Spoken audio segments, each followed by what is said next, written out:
Hi, I'm Julie Van Rosendaal, and I'm here to do our final installment of the Summer Cooking School series, roasting, which I totally taped before, and this is why I should not be in charge of electronics. I messed it up, and now it's a week late, so I hope you're still sticking around to watch the visuals on our series, even though it's fall now and no longer summer, which is actually kind of perfect, because roasting is really more of a fall kind of cooking method than summer. So, roasting, as you'll notice, my meat is already smoking away behind me.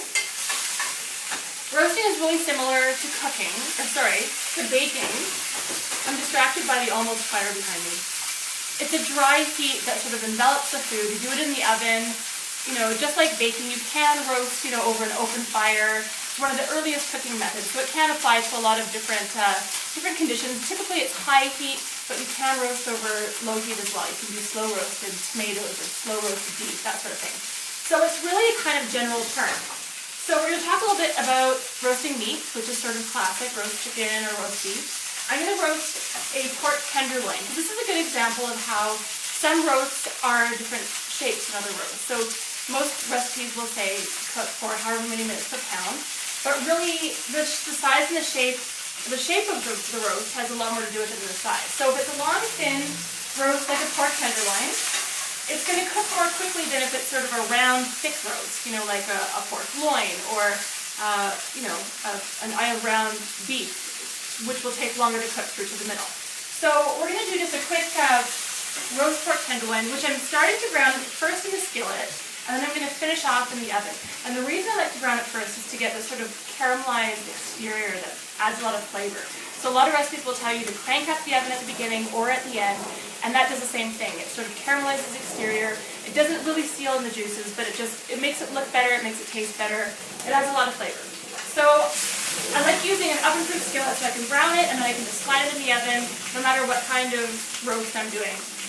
If you want to add some vegetables to the pan or some fruit, stone fruit is awesome. I have some peaches because it's the end of the summer, so peaches, these are from BC, are amazing right now. If you add those to the pan before they go into the oven, they'll also sort of get up those brown bits from the bottom of the pan. That's the bonus when you brown something in a skillet, is you get those sort of flavorful bits that are generally used to make gravy afterwards. But if you toss your onions or your potatoes or your fruit around in the pan, they'll sort of get those nice, flavorful, meaty juices. Alright, they also are sort of coated with the oil from the bottom of the pan, so that'll help. I can throw it in the oven. Ow, that's hot. I'm going to get a towel and not burn myself on the radio. I guess this is on set. Don't look at my oven. But don't get a back shot. I haven't cleaned it because I need a new oven. This is the one that came with the house, and the roof and the windows and the furnace were priority. So now, it's actually not a bad oven, but it's not my dream oven. Okay, so while that's roasting, I'm going to show you a little bit about roasted vegetables. Because really, you can roast fruit, you can roast vegetables, you can roast meat, you can roast all kinds of stuff. Now, when you're roasting vegetables, the thing to remember is to roast similarly textured vegetables together. So root vegetables, potatoes, turnips, carrots, they all sort of will roast along the same time. Softer vegetables like zucchini or peppers or tomatoes will roast more quickly. So I'm going to do some roasted potatoes. You can hear Willem in the background.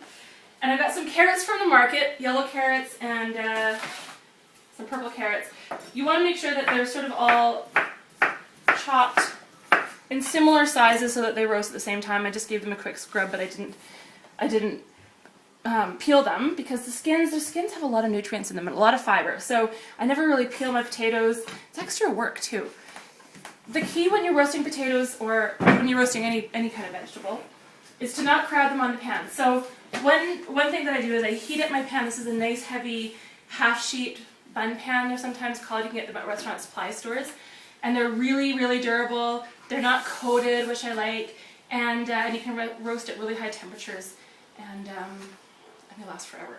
So what I often do is put the pan in the oven first and heat it up. And the combination of hot pan plus the oil and the food will keep your vegetables from sticking. But it's not necessary. I'm not going to do it now because it's kind of tricky to work with on camera. So you want to put your vegetables on the pan. Oh, whole cloves of garlic are really good too. And make sure that they're not crowding the pan. You can add a little bit more than this, but don't pack your pan full of vegetables, otherwise you're not going to have room to sort of have the air circulate around them, and they're going to steam rather than roast, and you really want to get that nice crispy exterior.